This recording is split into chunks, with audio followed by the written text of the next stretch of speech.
Hello, my name is William Abel, and this is Common Sense. I'd like to thank GCD Network for helping sponsor this program.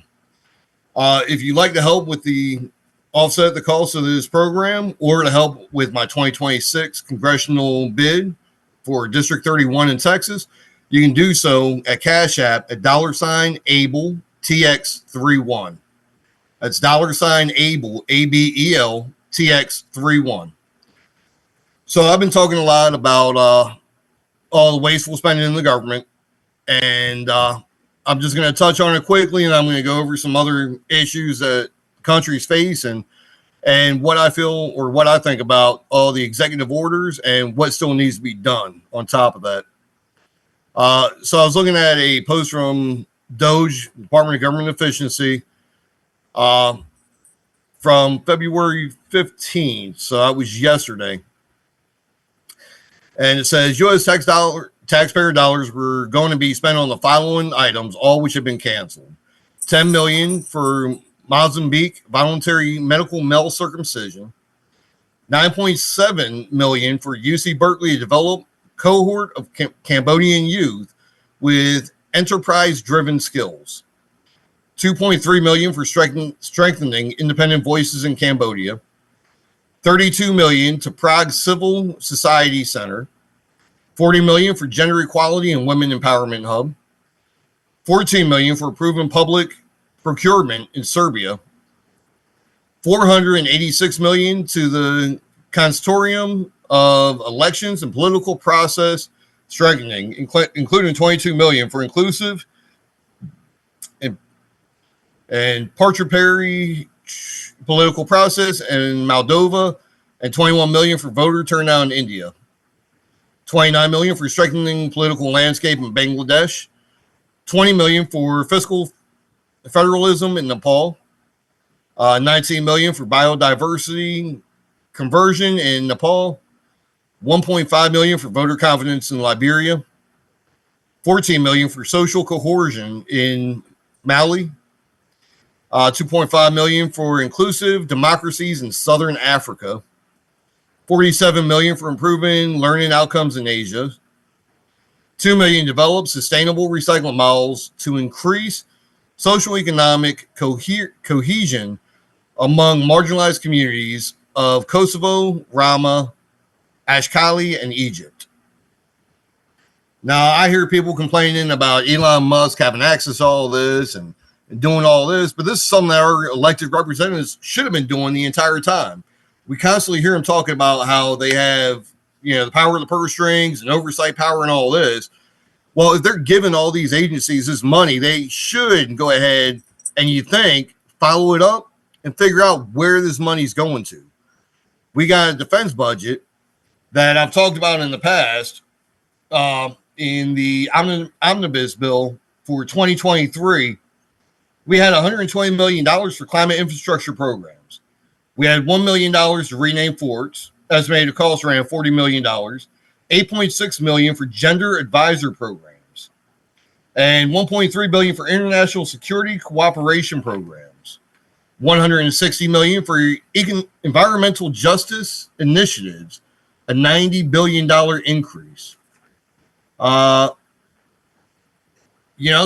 this is stuff that I found out just doing a little bit of research. It took me about 5 minutes to look into this. And this was all included into the omnibus bill, which a lot of the representatives, Democrats and Republicans, love the omnibus bills. That's why we haven't had 12 separate spending bills passed since the 90s. Because when you go ahead and you do an omnibus bill, most voters don't have the time to sit down and read a 1,500-page bill that has all the legal jargon in it and everything else to find these.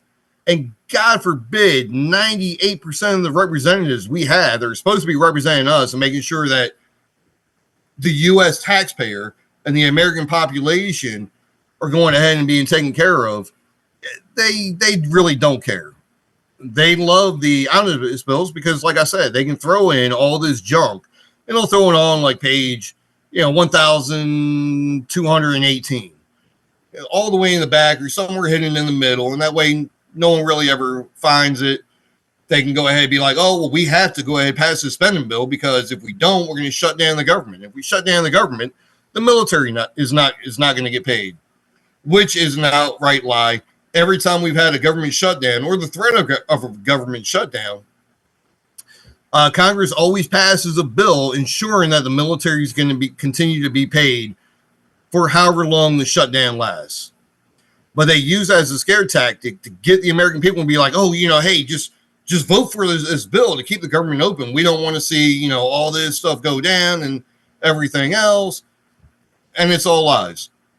Some other things that have been exposed is FEMA sent, I think it was $58 or $59 million to pay for illegal immigrants' hotel stays in New York City.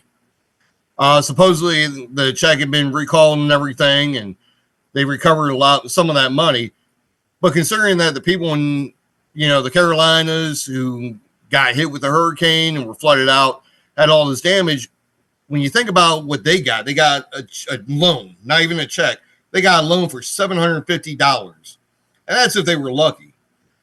So I'm trying to think, and I can't really think of anything that FEMA has done that's actually benefited Americans when they were faced with disasters. Honestly, I would not be upset if FEMA went away. But there's so much wasteful spending. These politicians, they know about it. They either know about it and they're complacent in it because they get something in return for approving it. If they don't know about it, then they're not doing their damn job. And with these people who have been up there for 20, 30, 40 years, you're going to tell me that Rand Paul can somehow put out a list every year exposing billions of dollars of government waste. You have Elon Musk, who's come in to audit a lot of these agencies, and he's found all this waste in a matter of about 4 weeks now. But these congressmen, these senators who've been up there for, like I said, 20, 30, 40 years, they have not been able to find any of this. They're shocked. But now as it's being exposed, they come out and you're like, oh, yeah, we need to shut this down. It's like, well, why the hell didn't you do it? Why did it take for Elon Musk to go ahead and come in and the Department of Government Efficiency to be formed before you would speak out on it? But that's a lot like last week when I was talking about all the agricultural land owned by foreign countries in the U.S. Nobody said anything about that until it got leaked out to the public. And then once the public started finding out and there was an outrage about it, then all of a sudden all these representatives are like, oh, yeah, we're against this. We're going to do something about it. This is how it always plays out.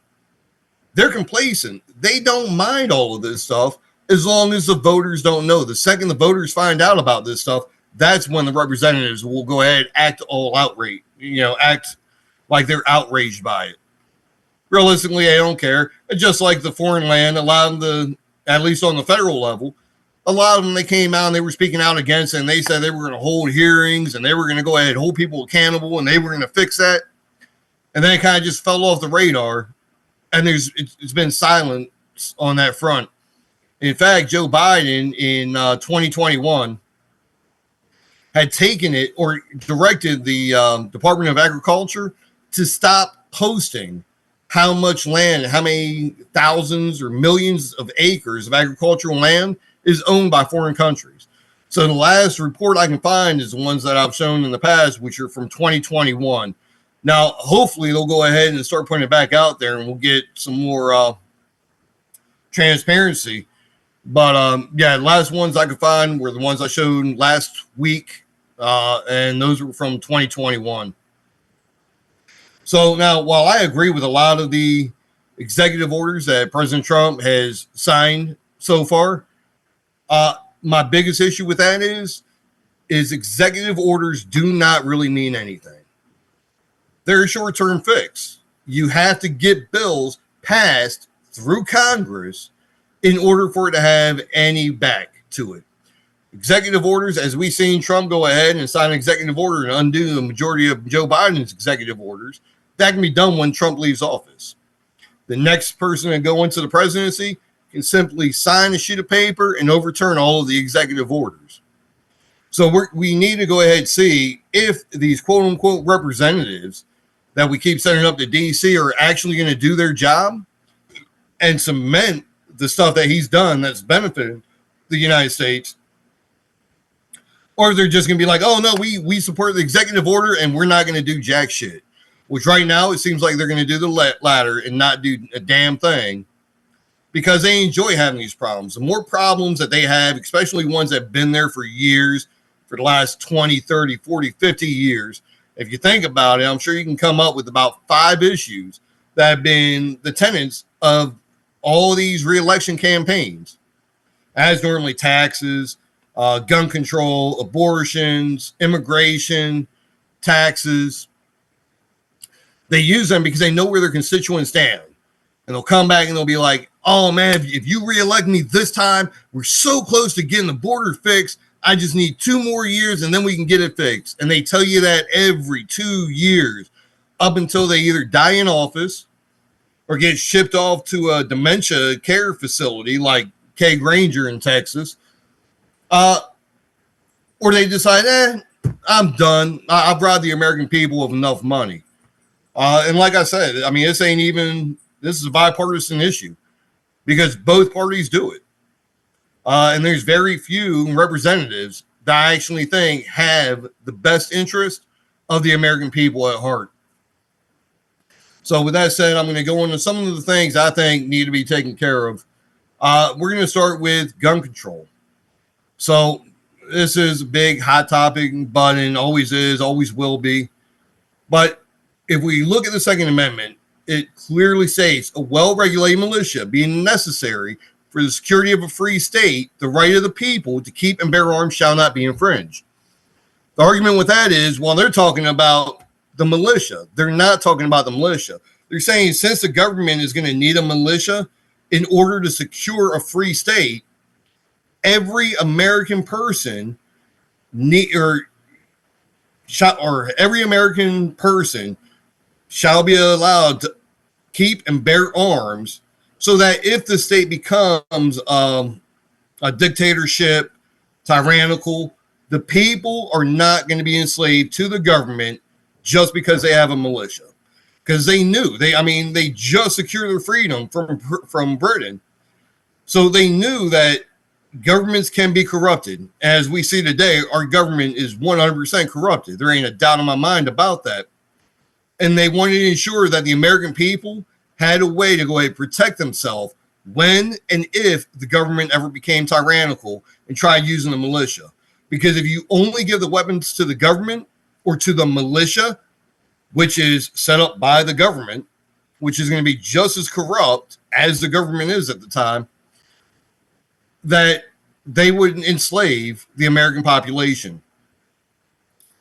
Now, like me personally, I've talked about this before, and I'm not afraid to admit it. When I travel across country, I don't care where I'm going. I've always got my protection with me. It's my God-given right. And I always keep a copy of the Constitution in my vehicle because I don't give a shit what state I'm in. You're not going to infringe on my Second Amendment right to go ahead and protect myself. Now, I've heard the argument about, oh, well, the cops are there. They'll protect you. No, the cops are there to figure out who committed the crime after the crime had been committed.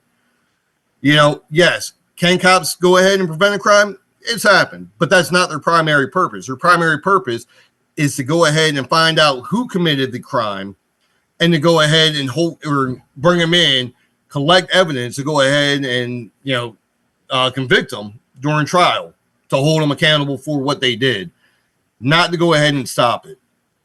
And me personally, I'd much rather have my daughters, my wife, my mother, when she was alive, my sisters, to be able to have a weapon that they can go ahead and use.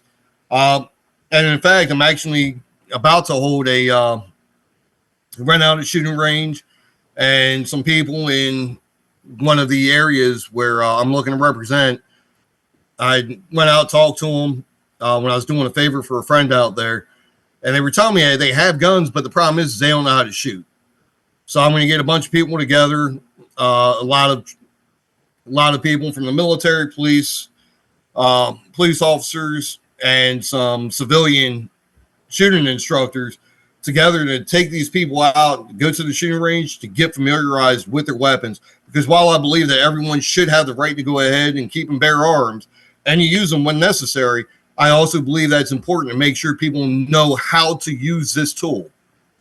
So that's what I'm going to say about that. You know, we always hear that they're going to go ahead and pass the pass bills to go ahead and make sure that concealed handgun license or open carry is reciprocal throughout the United States. However, they've always failed to do that. Realistically, I don't believe them. And if you look at people like John Cornyn, they regularly go ahead and allow bills to be passed which restrict our Second Amendment rights. So yeah, that's something I'm big on. You know, I grew up, my father was a sniper in the Army. He was on the Army shooting team. I always grew up around guns. I never went shot up my school or anything else. A lot of that comes down to mental health crisis, but I'll get into that another day.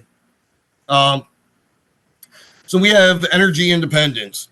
So the U.S. has an estimated 264 billion barrels of recoverable oil reserves, which is more than any other country, including Russia. So we have 264 billion barrels of recoverable oil reserves. Russia has 256 billion. Saudi Arabia has 212 billion. Canada has 167, and Iran has 143 billion. We've already seen that we have the capability to go ahead and be energy independent. However, it doesn't benefit a lot of the politicians. I mean, it makes more sense. We have stricter regulations, stricter rules governing how we go ahead and get the oil and all that. But they seem to think that going ahead and getting it from Saudi Arabia, shipping it over on a tanker, which is burning diesel fuel, is better for the environment than us going ahead and getting the own oil we have right here in the United States. So I'll guarantee you there's some money being kicked back to the government officials there with that. There ain't a doubt in my mind. I think a lot of these people are getting kickbacks from a bunch of different areas, including the United Nations, WHO, WEF. But, you know, obviously I don't have any proof of that right now. Maybe one day I'll be able to find the proof of that. But yeah, it sounds to me like there's some kickbacks going on. In no world does it make sense when we have more oil than anybody else. We're buying everyone else's oil when we're sitting on a huge stockpile, which we can use for all our oil needs here in the United States, and still have some left over to go ahead and sell it to other countries. Border control. I'll tell you, Trump, Tom Human, they're doing great things with the illegal immigrants right now. But once again, it's all done with an executive order. We need to go ahead and get something passed through Congress into law and go ahead and cement that.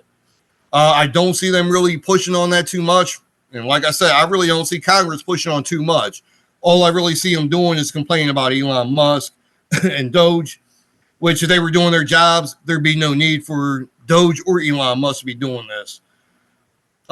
And some things I think would help with the border long term would be, first off, we need to make sure we have more personnel there on the border. The border wall, I think that works great as a speed bump. It's not going to go ahead and stop and end the illegal immigration altogether, but it'll act as a speed bump. And then with the technology we have, we can set up like an electronic fence that can go ahead and send out an early warning. So, for example, if somebody's 10 miles, if a border agent is 10 miles away from a sector, they get an early warning that, hey, someone's trying to go ahead and come up to the border. They got time to get to that section to go ahead and apprehend them or prevent them from trying to cross illegally to begin with. I mean, for me, that makes sense. I could be wrong. I don't know. But it's better than what we're getting out of Congress right now because we're not getting shit out of them. And unfortunately, a lot of people are used to that. And they just accept that and assume that government's never going to do anything to benefit the American people. The vaccines. I mean, I've said this time and time again. I've talked about my wife and what happened with her when she was forced to get the COVID vaccination in 2021. Uh, she needed a liver transplant at the time. They told her if she didn't get the vaccination, they were going to take her off the liver transplant list and put her in hospice care. So when you need a liver transplant, they give you a MELD score. And what that is a score between 6 and 40. The higher the number, the worse off you are. She was sitting at an 18. And it had been fairly steady. It's been that way. It had been that way for years. Well, after she got the COVID shot, her score jumped from an 18 up to a 32. Now, if that had happened over a period of time, that'd be different. But it was pretty much about 3 weeks after she got the second COVID shot that her score had jumped from an 18 to a 32. It was so bad, I was taking her into the ER on a regular basis. And at least once a week, sometimes it was multiple times during the week. And realistically, she got lucky. She got a liver transplant in February 19th of 2022. However, if she did not get the liver then, she'd probably be dead today. There ain't a doubt in my mind because she just kept getting worse and worse. And it's fucked with her body ever since she got that vaccination. It never should have been mandated. And one thing that really pisses me off is when I was running for Congress for 24, the incumbent, John Carter, he come out and he talk about, oh, yeah, I ended the vaccine mandates for the military. Okay, well, you did that in 2023, so you allowed them to go ahead, go about 3 years without doing shit. But then he had a chance to vote on ending the vaccine mandates for airline pilots. Well, he had got a nice contribution from the Liberal Airline Pilots Association, and he decided to vote against ending the vaccine mandates for them. And these doctors nowadays, they don't try to treat, they don't want to heal anybody. It's all about treatment. Because if they treat you for something and they suppress something, you got to come in and see them on a regular basis. They can keep charging you. And unfortunately, it seems like they're all bought and paid and trained realistically by the pharmaceutical companies. Pharmaceutical companies have way too much power and they have very little to no liability. And the reason that is because a lot of these pharmaceutical companies donate and go ahead and make sure that they put a nice little stipend inside these sitting government officials' campaign accounts.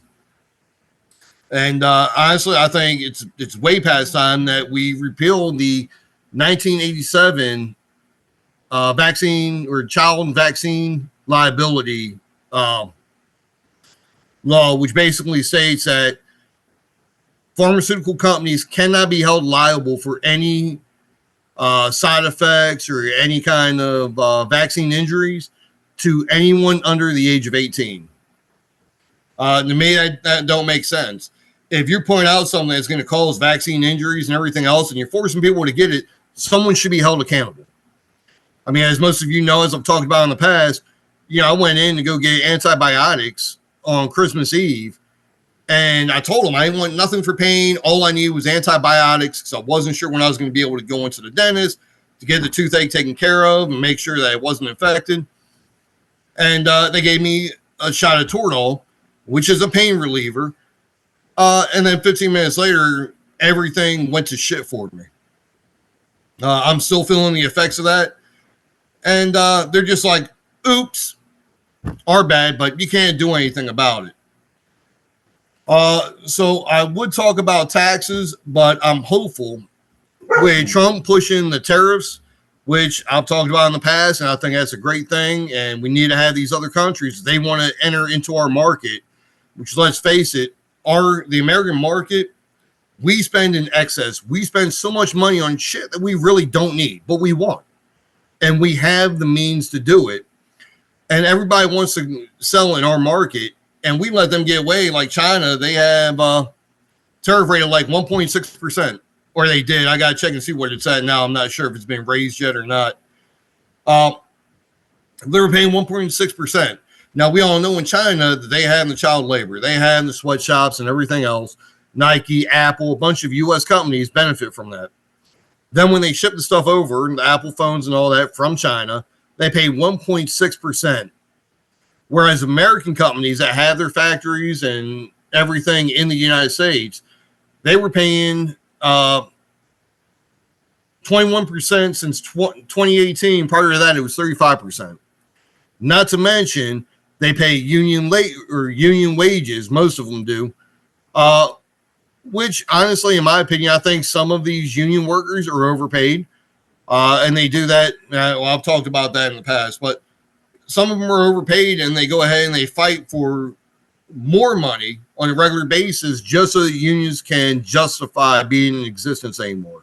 There are some industries I believe unions actually benefit, but then there's a lot of unions which are just there to go ahead and make money.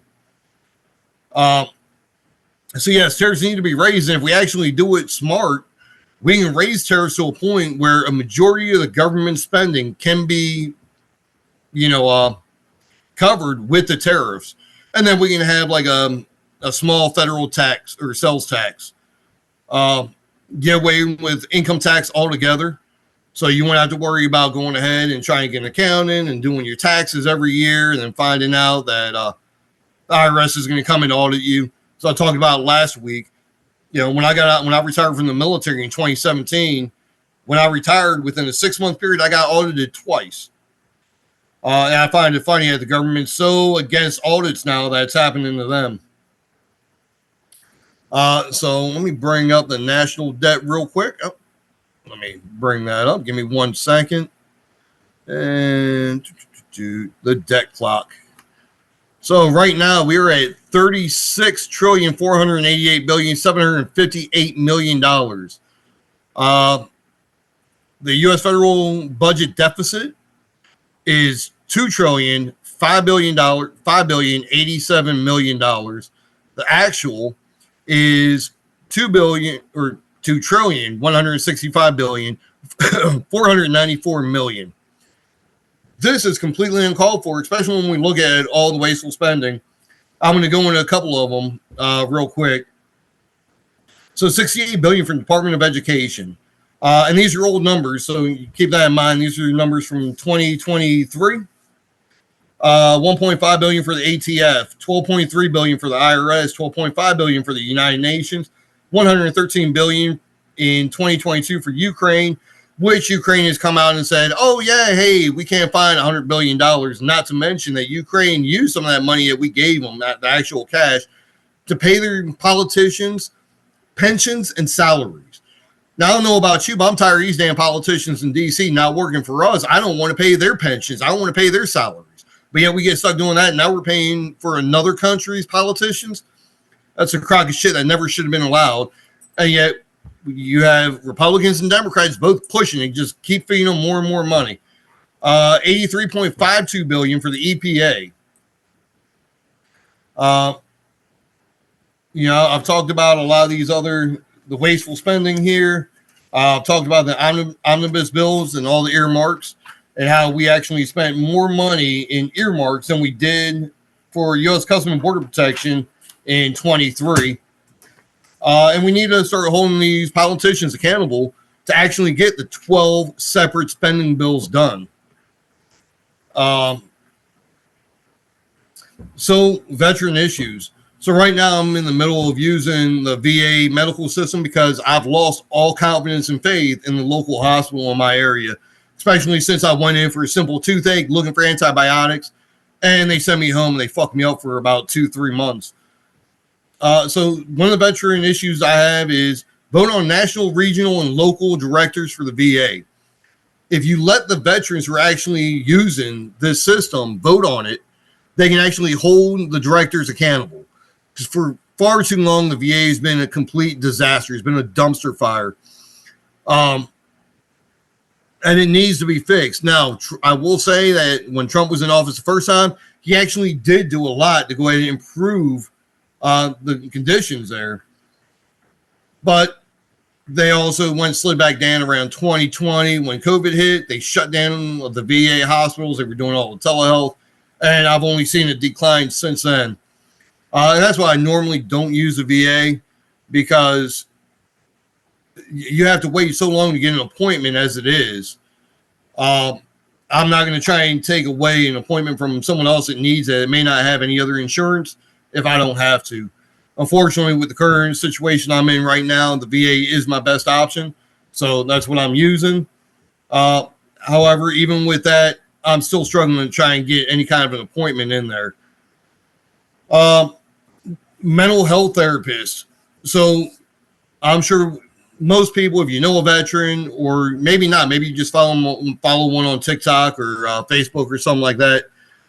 You've seen the issues with veterans that have PTSD. They go ahead, they find a therapist that they get along with great, really helps them out, and they want to continue using. However, they'll be like, "Oh, well, this therapist is no longer in network," and I've experienced this myself at times.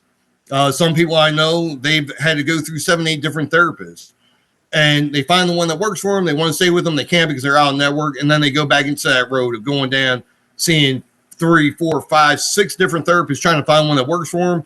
They give up hope and they end up killing themselves. Unfortunately, I've known too many people where that situation has rung true.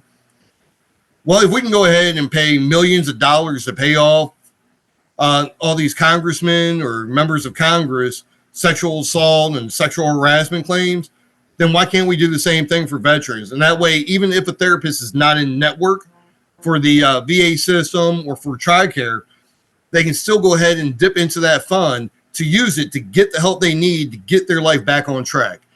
I was blessed and I was lucky because the therapist I was seeing when I was dealing with a lot of the issues I had, even when she fell out of network for me, I was able to go ahead and she seen me free of charge because we were making such great progress. And I've really come a long way since then. I can't thank her enough for everything she has done for me. My time's almost up, but I'm going to go and I'm going to run over one more thing. And that's the ban cross-sex hormones, puberty blockers, and operations for anyone under the age of 18.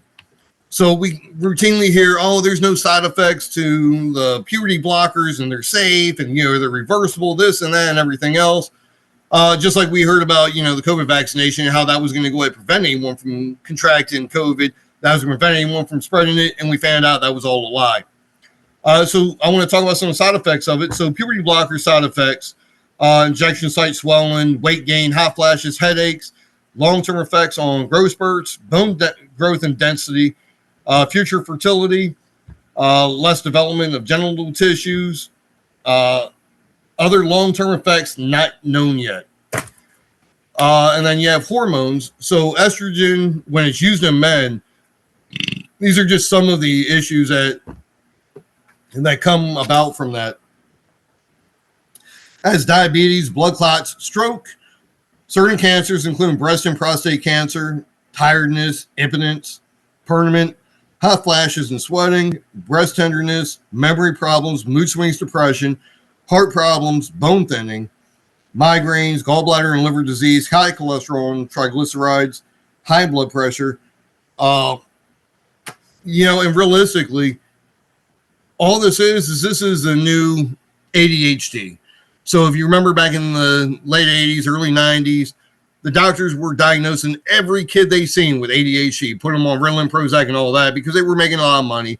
And back then, a lot of the pharmaceutical companies were giving incentives if the doctor prescribed so many, wrote so many prescriptions for their drug. Well, you went from there. You went to, they always move the film, the goalposts. They do it a lot like they do with climate change. And this is just the most recent one. Right now, if an adult goes ahead and says, hey, I feel like I'm a woman now, the medical community looks to make about $1.2 million per patient. Now, if you push it on a young child, you're looking at doubling, maybe even tripling it, especially with all these underlying conditions, not to mention all the therapy sessions they're going to need, the constant appointments, tests, and all that kind of stuff. They're looking at making millions of dollars.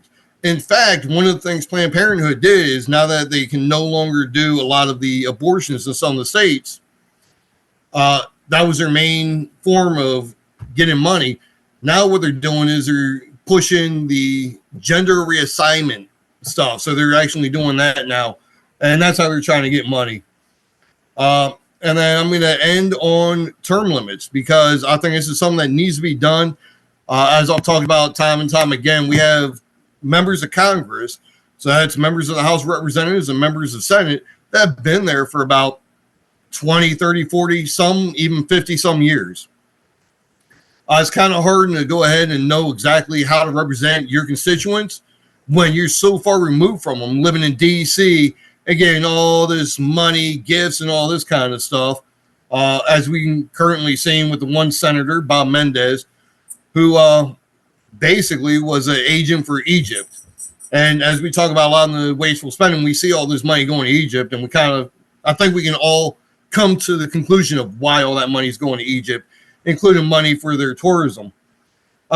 Me personally, I think term limits should be done about, I'd say between 8 to 12 years is what I would aim for. That gives you enough time to get in there, get what you need to get done. If you can't get it done by 8, 10, 12 years, you're not going to get it done in 20, 30, 40 years. So get out of the way and let somebody else go up there to actually represent the people and get the things done that need to be done to help improve this country. Obviously, senators, they got a 6-year term, so I'd say 2 terms. That's 12 years. That's more than enough time for them to actually get things done. And it will actually light a fire underneath the people that want to get shit done to get it done as quickly as possible because they're on a time limit now. So I appreciate everybody tuning in once again. My name is William Abel. This was Common Sense. I'd like to thank GCD Network for helping sponsor this program. If you'd like to go ahead and help offset some of the costs for this program, or if you'd like to help with the campaigning for 2026 congressional run in Texas 31, you can donate at Cash App. That's $Abel, ABEL, TX 31. Thank you. God bless America. God bless Texas. And God bless each and every one of you. Have a good night.